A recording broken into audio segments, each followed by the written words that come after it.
Eli phulo laasekwa ukuze lizise amanzi acocekileyo kwiilali ezifana nenyekelani nemphakane eBotlokwa komile kule ngingqi nanjengoko emancinci amathuba emvula. Umasipala wathembisa ngokuba eli phulo liza kunceda abahlali, kodwa oko laqaliswa basasokola ukufumana amanzi abahlali. Our project start from 2016 until today. Nothing is happening. So it did do this another small machine to provide the water.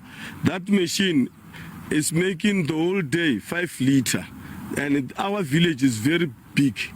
It can't qualify 5 liters. Even one house, it can't qualify 5 liters for that water.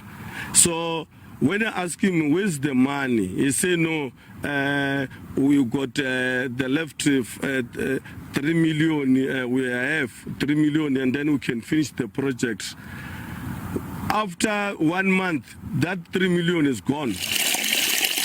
Kungoku nje aba bahlali bazithengela amanzi. Umzi ngamnye uchitha imali emalunga nama-700 eerandi qho ngenyanga ukugcwalisa itanki.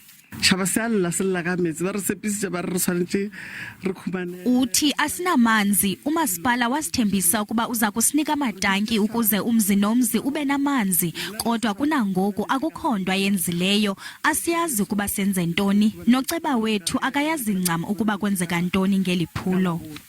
Umasipala uthi ulibaziseko ludalwe ziziganeko eziliqela zokonakaliswa nokubiwa koomatshini. Uthi oomatshini baka-Eskom bokufunxa amanzi bonakaliswe amatyeli aliqela.